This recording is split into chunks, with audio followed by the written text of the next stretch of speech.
안녕하세요, 김대현입니다. 오늘은 말도 안 되는 질문 먼저 드리면서 시작할게요. 만약에 다시 태어난다면 어떻게 살 것인가? 말이 안 되는 질문이지만 가끔 우리는 말이 안 되는 질문, 그죠? 상상하기도 합니다. 한 번은 집사람이 저한테 그런 말을 한 적이 있었어요. 여보, 다시 태어나면 혼자 살아. 그때 제가 되게 힘들어 했었거든요. 그랬더니 제가 가족을 위해서 어떤 힘들어하는 모습을 보고 집사람이 되게 좀 짠했는지 위로의 말을 그렇게 했어요. 그래서 제가 대답했어요. 다시 태어나고 싶지 않다고. 그런데 만약에 다시 태어난다면 결혼하지 말고 혼자 살래요. 저는 그 말에 수긍합니다. 다시 태어난다면 결혼하지 않고 그냥 혼자 살아보는 것도 나쁘지 않은 것 같아요. 왜? 결혼하고 아이들 낳고 사는 것이 좋은 측면도 있지만 힘든 측면도 있어서. 그런데 다시 태어나면 결혼하고 살 건가?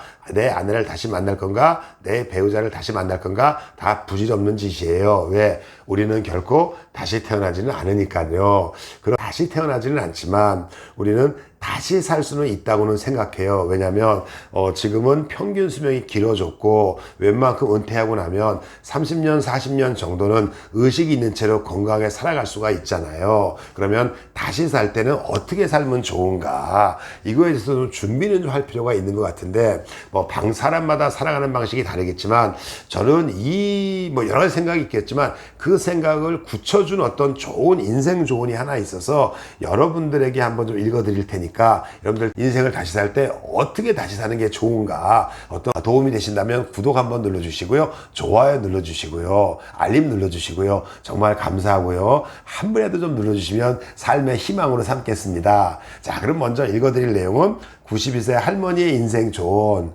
1cm 따임이라는 책에서 제가 발췌한 내용이에요. 은근히 많이 알려졌더라고요. 자, 92세 할머니의 인생 조언. 야야, 너 늙으면 제일로 억울한 게 뭔지 아냐? 주름. 아니요. 돈. 그거 좋지. 근데 그것도 아니요. 이 할미가 진짜 억울한 건 나는 언제 한번 놀아보나. 그것만 보고 살았는데 웬걸 이제 좀 놀아볼라 치니 다 늙어버렸네. 야야, 나는 마지막에 웃는 놈이 좋은 인생인 줄 알았다. 근데 자주 웃는 놈이 좋은 인생이었어. 젊은 사람들 말 맺기로 타이밍인 것이요. 인생 너무 아끼고 살지 말어. 꽃놀이도 꼬박꼬박 땡기고 이제 보니까 웃는 것은 미루면 돈처럼 쌓이는 게 아니라 다 사라지더라. 여러분들은 어떠셨는지 모르겠지만 저한테는 굉장히 짠하게 가슴에 다가왔어요.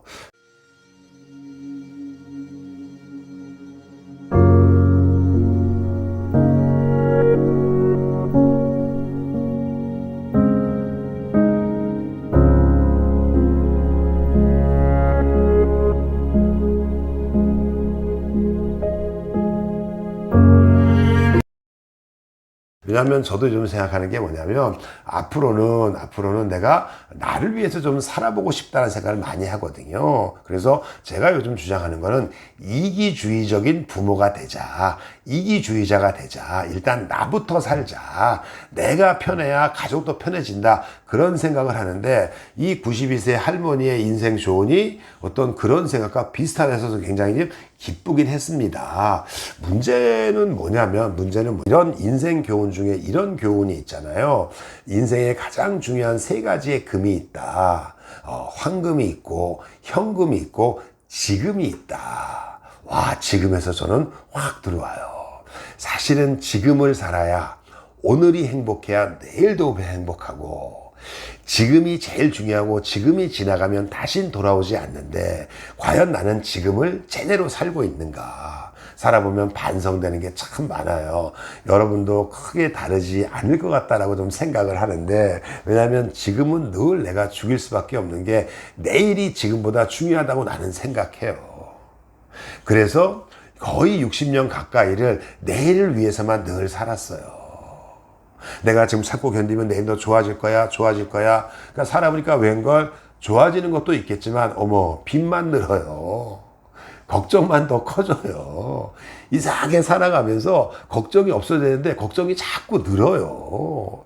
야, 이건 좀 아니지 않는가? 이건 아니지 않는가? 그러면 나는 어떻게 살아야 지금을 제일 잘 사는 걸까? 고민해 보니까 그렇게 또 큰 게 아니더라고요. 창피한 얘기지만 저는 해외여행을 아내랑 가본 적이 없어요. 물론 떨어져서 살아서 그런 것도 있지만은 일단 해외여행을 가고 싶어도 늘 해외여행을 가면 그 기간에 들어올 강의, 그 돈이 아까운 거예요. 근데 막상 또 잘 따져보면 해외여행 안 간 기간에 강의가 안 들어온 기간도 상당히 많아요. 그리고 해외여행을 가려고 또 크게 결심해요. 그러면 꼭 몇 가지 일이 생겨요. 그러다 보니까 근데 너무 좋은 게 뭐냐면 개인적으로 제가 온천을 좋아하거든요. 그리고 밤에 그 야외 온천에서 혼자 이렇게 별 보고 있는 게 너무 좋아서 야, 앞으로는 정말 내가 시간을 쪼개서라도 이 어떤 나의 힐링을 위해서 해외여행, 특히 이런 별 보러 여행을 좀 많이 다녔으면 좋겠다. 한번 해보니까 그 맛을 알겠더라고요. 만약에 그때 가지 않았으면 지금도 여행에 대한 어떤 그 매력을 잘 모를 수도 있을 거예요. 그러면